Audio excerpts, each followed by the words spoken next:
আসসালামু আলাইকুম। আপনি দেখবেন প্রচারণা বা আপনার সমালোচনা দুইভাবে হয়ে থাকে। একটা হচ্ছে গঠনমূলক, আরেকটা হচ্ছে আপনার ডিস্ট্রাকটিভ, মানে একটা কনস্ট্রাকটিভ, আরেকটা ডিস্ট্রাকটিভ, আরেকটা হচ্ছে আপনার চাটুকারিতা বা ফ্ল্যাটারিং বা দালাল মিডিয়া যেটাকে বলি। বর্তমানে বাংলাদেশের মিডিয়া এই তিনটা প্ল্যাটফর্মের ভিত্তিতে চলছে। আপনি খেয়াল করে দেখেন যে বাংলাদেশে তারেক রহমান প্রধানমন্ত্রী হওয়ার পরে খেয়াল করে দেখবেন যে কিছু মিডিয়া তাদের কর্মকাণ্ড কী করছে, বিশেষ করে দালাল মিডিয়াগুলো। তারা যদি গঠনমূলক সমালোচনা করতো, ঠিক আছে, আমি প্রশংসা করতাম, কিন্তু তাদের সমালোচনাটা হচ্ছে পুরোপুরি চাটুকারিতা। যেমন ধরেন, তারেক রহমান খুব সকালে অফিস শুরু করেছেন।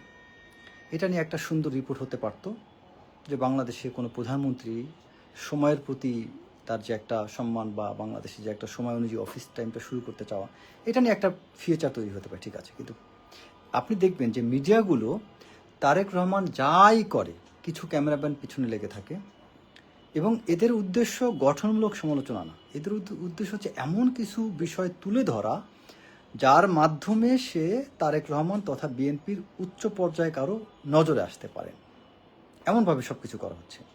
জায়েমা রহমান কোথায় কি করছেন, তার যে ওই যে একটা বিড়াল আছে, কি যেন জেবু নাকি, এই জেবুকে নিয়ে অনেক দিন পর্যন্ত মিডিয়া নাচানাচি করছে।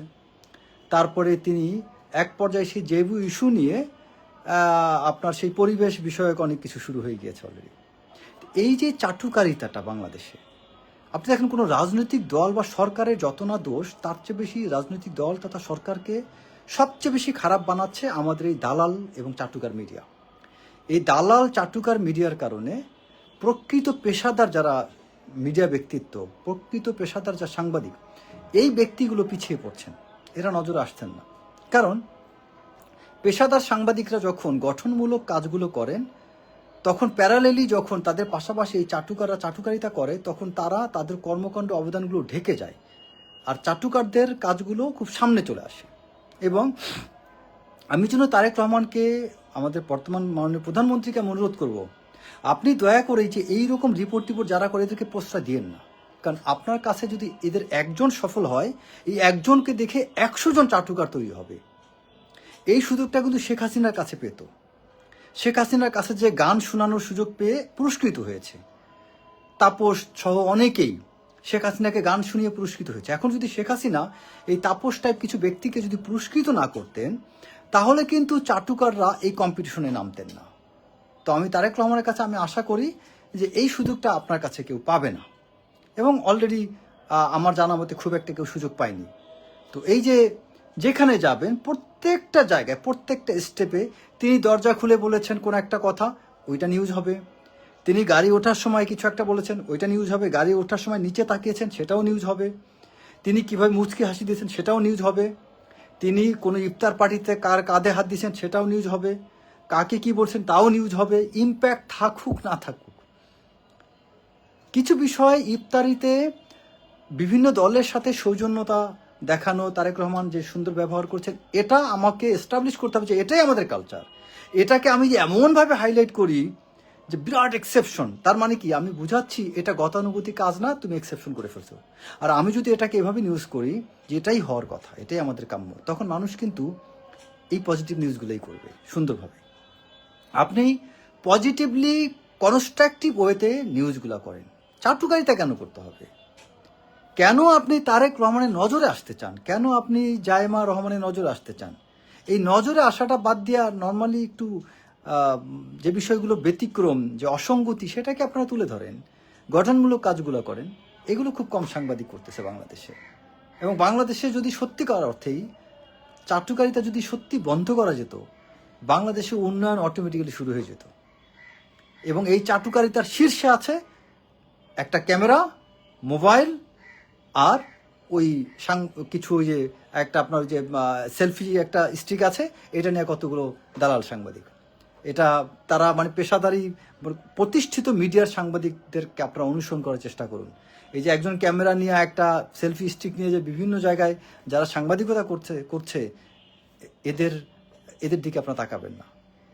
পুরা বাংলাদেশে এবার দেখেন, এই যে মন্ত্রণালয় বিভিন্ন পদ পেয়েছে, অনেক পরিচিত কিছু কিছু মুখগুলো, যোগ্যতা থাকুক না থাকুক।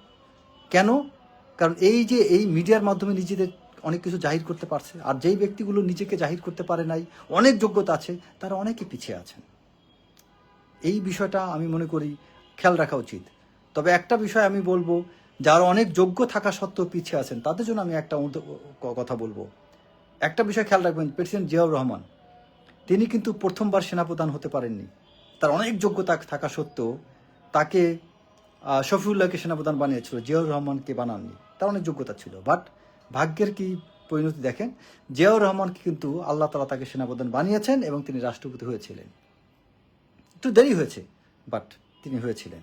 একই সাথে তারেক রহমান, তাকে অনেক অবর্ণনীয় দুঃখ কষ্ট অনেক কিছু সহ্য করতে হয়েছে। তিনি যার বাবা রাষ্ট্রপতি, মা প্রধানমন্ত্রী ছিলেন, তার ৬২ বছর বয়স কেন, তার তো আরও আগে তার প্রধানমন্ত্রী হওয়ার কথাই বাংলাদেশের। কিন্তু তিনি ৬২ বছর বয়সে এত দেরিতে হয়েছেন, বাট হয়েছেন তো, আল্লাহ তাকে বানিয়েছেন তো, তাই না? সো আল্লাহ যদি তকদিরে রাখে, if you are blessed by almighty Allah, আপনার যেটা প্রাপ্য আপনি এটা পাবেনই, এটা কেউ ফিরাইতে পারবে না। সো যারা অনেক যোগ্যতা থাকা সত্ত্বেও মনে করেন যে কিছু পাননি, ডোন্ট গেট আপসেট। রাইট টাইমে রাইট জিনিস পেয়ে যাবেন। এমন হতে পারে আপনার এই এখনকার প্রাপ্তিটা আপনার জন্য হয়তো ক্ষতিকারক হতে পারত, কারণ আপনি এই সরকার এখন আসছে, এই সরকারের এখন যাদেরকে মন্ত্রী বানানো হয়েছে, তারেক রহমান কাকে কতদিন মন্ত্রী হিসেবে রাখবেন এটা আল্লাহ জানেন, আর তিনি জানেন। এমন হতে পারে তাদের অনেকেই হয়তো অ্যাসিড টেস্ট 6 মাস পরে অনেকেই বাদ পড়ে গিয়েছে, এরপরে যারা আসবে তারা হয়তো লম্বা সময় থাকবে, এটাও হতে পারে। যাই হোক, চাটুকার মিডিয়া থেকে সাবধান, এবং যারা এই জিনিসগুলো করে এদেরকে প্রমোট করেন না, দয়া করে এই প্রমোট করা বন্ধ করেন। আমরা অনেক মানুষ কিছু কিছু জিনিস শুনি বিধায় মানুষ এগুলো করে। হিরো আলমের ভিডিও যদি আমি না দেখতাম, না রিয়াক্ট করতাম, না শেয়ার করতাম, হিরো আলম এগুলো করতো না। আপনি যদি পরিমণির জিনিসগুলো কিনে বেশি ঘাটাঘাটি না করতেন, আলোচনায় না আনতেন, তাহলে কিন্তু সে হয়তো এগুলো করতো না। আমরা অনেক মানুষকে অনেক খারাপ কাজ, অনেক জিনিসগুলো করতে আমরাই উৎসাহ দিই। আপনার একজনে বিড়াল কিনে বই দিয়েছে, সেটা নিয়ে আবার আপনার নানান কাহিনী শুরু করছেন, এগুলো তো আপনাদের দোষ। দরকার কি? আমি সত্যিকার অর্থে যেখানে সেখানে আমি একটা কিছু পাইলেই শেয়ার করি না, পাইলেই একটা জিনিসে কমেন্টস করি না। দরকার কি আপনার? ইগনোর করেন না। যা তা যাচ্ছে তাই আজে বাজে জগা খিচুড়ি জিনিস নিউজ করতেছে, আর আপনারা সেটা শেয়ার করতেছেন। এগুলো কি? এখানে তারেক রহমান প্রধানমন্ত্রী কি করেন, তার গঠনমূলক সমালোচনা করেন এবং তাকে দেশের চিত্রটা তার সামনে তুলে ধরেন। এটা হচ্ছে সাংবাদিকতা। সেটা না করে তিনি কি করতেছেন, সারাক্ষণ তার পিছে লেগে আছি। তার প্রত্যেকটা জিনিস তিনি হিসু করতে গেলেও সেটা তিনি ওই জায়গাও শুধু ক্যামেরাটা লাগাইতে পারতেছেন, আর বাকি সবই মনে হয় তারা করতেছে। খুবই বাজে একটা জিনিস, খুব নোংরা লাগে এই সাংবাদিকতা। প্রতিটা স্তরে প্রাইম মিনিস্টার পিছনে লেগে আছেন। সেই শেখ হাসিনার মিডিয়া আর এখনকার মিডিয়ার সাথে পার্থক্যটা কি? কোনো পার্থক্য নাই। শেখ হাসিনার আমলে আপনি যেই মিডিয়াকে গালি দিচ্ছেন, ওই মিডিয়ার চেয়ে এখনকার মিডিয়া আরও খারাপ, আরও বেশি খারাপ। বরং শেখ হাসিনার মিডিয়ায় ওই সময়ে কিছু কিছু সিনিয়র লোকজন আমি দেখছি, তারা করাপ্টেড হইলেও সাংবাদিকতা ব্যাকগ্রাউন্ড ছিল। আর এখন দেখতেছি এখন সাংবাদিকতা ব্যাকগ্রাউন্ডও নাই, এমন সব মানুষ খুব লাইমলাইটে চলে আসতেছেন প্রশংসা করে। একটা ক্যামেরা, সেলফি স্টিক আর চেহারা, খুব সহজ। মন চাইলেও আমি একটা ফেসবুক পোস্ট দিয়ে দিলাম, মন চাইলেও আমি একটা কথা বলা শুরু করে দিলাম। একটা কীরকম একটা দেশ দেখেন, ওয়ার্ল্ডের কোনো দেশে কিন্তু এইরকম ফেসবুক নিয়ে, সোশ্যাল মিডিয়া নিয়ে এইরকম নিউজ করে না, একমাত্র বাংলাদেশে। এবং আরও একটা জিনিস, রিসেন্টলি ইরান আমেরিকা যুদ্ধ নিয়ে গণহারে সবাই এখন নিরাপত্তা বিশ্লেষক, সবাই এখন আপনার আন্তর্জাতিক বিশেষজ্ঞ হয়ে গিয়েছে। প্রত্যেকেই টক শোতে যে যার মতো প্রত্যেকে এই বিষয় নিয়ে কথা বলে। আপনি একটা সাবজেক্ট ম্যাটারে কথা বলবেন, এটা নিয়ে মিনিমাম পড়াশোনা করেন। আমি ইকোনমিক্সে ব্যাচেলর করেছি কিন্তু তারপর আমি কনফিডেন্ট না, আমি অর্থনীতি নিয়ে খুব কম কথা বলি। বাট যখন আমি দেখলাম যে আমার নিরাপত্তা আন্তর্জাতিক বিষয় নিয়ে কথা বলি বা এটা ভালো লাগে, আমি এটা নিয়ে উচ্চ শিক্ষা গ্রহণ করেছি, তারপর এটা নিয়ে কথা বলা শুরু করেছি। আপনি একটা সাবজেক্ট ম্যাটারে কথা বলবেন, আপনি রাজনীতি নিয়ে কথা বলেন, রাজনীতি নিয়ে পড়াশোনা করেন। আন্তর্জাতিক সম্পর্ক নিয়ে কথা বলবেন, আপনি জানেন না কিছু। এখন কিছু লোকজন বলছে ইরান যুদ্ধের সমাপ্তি টেনে দিবে। তুই কি জানোস ইরান কেমনে যুদ্ধের সমাপ্তি টানবে? তোর কোনো আন্দাজ আছে যে ইরানের প্রতি কি হচ্ছে এখন? ইরানের মাটিতে কি পরিমাণে বোম্বিং হচ্ছে? কোনো আন্দাজ আছে? নাই। আমেরিকার ক্যাপাবিলিটি কি জানে? পড়াশোনা করে না তো, খুব করে বলে দিচ্ছে আমেরিকাকে একদম পরাজিত করে দিচ্ছি ইরান। তুই জানোস কিছুই জানে না। আমেরিকার কি ধরনের যোগ্যতা আছে? ওই কয়েকটা বিমান ঘাঁটিতে হামলা করলো, এতে আমেরিকা পরাজিত? এত সহজ? আবার তেহরানে যে হামলা করলো, এতে যে তেহরান নাই হয়ে যাবে? এত সহজ না কোনো কিছু।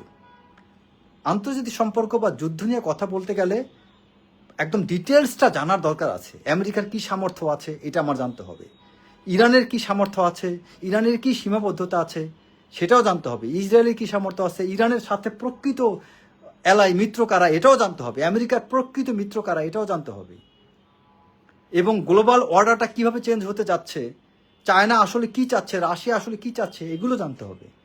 আপনি না জানে না হুটহাট করে একটা মন্তব্য করে বসলেন এবং ওই ইরান একটা ক্ষেপণাস্ত্র ফেললো, তাতে আপনি ইরানকে বিজেতা বানিয়ে দিলেন। ইরানে কত হাজার কত লক্ষ লোক ঘরবাড়ি ভাঙছে, আপনার খবর নাই। আমেরিকার এয়ারফোর্সের ক্যাপাবিলিটি কি আপনার ধারণা নাই। আমেরিকান মেরিন আর্মির কি ক্ষমতা ধারণা নাই। আপনি ইরানকে অনেক সামনে আগায় রাখতেছেন, ইরানের বিমান বাহিনীর আদৌ আছে কি না সেটাও জানেন না।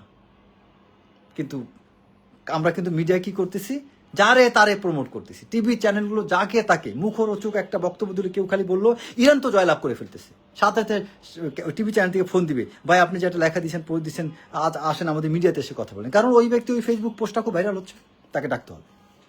কত বড় ছাগল আমাদের মিডিয়ার এইসব আপনার মানুষগুলো।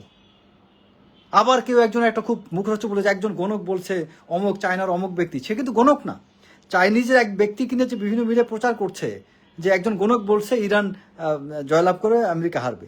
সে গণক না, সে একজন বিশ্লেষক। তিনি আন্তর্জাতিক সম্পর্ক নিয়ে গবেষণা বিশ্লেষণ করেন। তার বিশ্লেষণ থেকে তিনি 3টা জিনিস প্রেডিক্ট করেছেন। একটা জিনিস তিনি দুইটা ফলে গিয়েছে। যেমন আমিও অনেক কথা বিশ্লেষণ থেকে বলি, যেমন আমার ক্যালকুলেশন অনুযায়ী এই যুদ্ধে অ্যাকচুয়ালি ইরান পরাজিতও হবে না, আবার ইরান আমেরিকাকে ধরাশায়ী করতে পারবে না, আমেরিকাও ইরানকে ক্ষতিগ্রস্ত করতে পারবে, তার তেলের ইয়েগুলো অনেক বড় ড্যামেজ করতে পারবে। বাট আলটিমেটলি ইরানকে এখানে সে সরকার পরিবর্তন বা আমার বিশ্লেষণ অনুযায়ী এটা পারবে না, কিন্তু ইরানের অনেক ক্ষয়ক্ষতি হবে, যেটা আমেরিকার পক্ষে সম্ভব। আবার একই সাথে ইরান যদি ঠিকমতো ব্যাকআপ পায়, চায়না রাশিয়ার সহযোগিতা পায়, তাহলে মিডল ইস্টের মধ্যে বিরাট একটা অর্ডার চেঞ্জ হতে পারে, যেটা ইরানের দ্বারা সম্ভব হতে পারে। তো এই জিনিসগুলো এক একজন মানুষের এক একটা বিশ্লেষণ, কিন্তু আমার এই কথাটা তো ভবিষ্যৎবাণী না। তো এই যে হুটহাট করে কাউকে ডেকে তাকে দেওয়া স্টেটমেন্ট দেওয়া, সেটা আবার ভাইরাল করা হচ্ছে, বিভিন্ন টিভি চ্যানেলগুলো ডাকছে। আপনারা আগে নিজেরা শেখেন, জানেন যাকে ডাকছেন তার একাডেমিক এক্সপার্টাইজটা জানেন, যে পড়াশোনা করছে কিনা। আবার অনেকে আমাদের সামরিক ব্যক্তিদেরকে ডাকা শুরু করে র্যাঙ্ক দেখলেই, তিনি শুনলাম বুঝলাম মেজর কর্নেল ব্রিগেডিয়ার, তার ওই সাবজেক্ট ম্যাটারে কতটুকু এক্সপার্টাইজ আছে আপনি জানেন? একটা সামরিক অফিসার হলে কি সব জানে? সে একজন মেজর কর্নেল হলে কি সে আন্তর্জাতিক সম্পর্ক সব কিছু বুঝে? একটা র্যাঙ্ক দেখে তাকে ডাকায় কথা বলা শুরু করে দিলেন। একজন প্রফেসরের পাইলেন, তাকে দিয়ে কথা বলা শুরু করলেন। একজন একটা ফেসবুকে পোস্ট দিল, তাকে ওই সাবজেক্ট ম্যাটারে টিভি চ্যানেলে কথা বলতে বললেন। তার এই বিষয়ে জ্ঞান আছে কিনা, পড়াশোনা আছে কিনা, তিনি এটা গবেষণা করেন কিনা চেক করে না। একটা বিশাল তামাশা চলতেছে বাংলাদেশে। যাই হোক, আমার কথা যদি ভালো লাগে, আপনারা যদি মনে করেন এটা অন্যদেরকে জানানো উচিত, আপনারা এটাকে শেয়ার করতে পারেন। সবাই ভালো থাকবেন। আসসালামু আলাইকুম।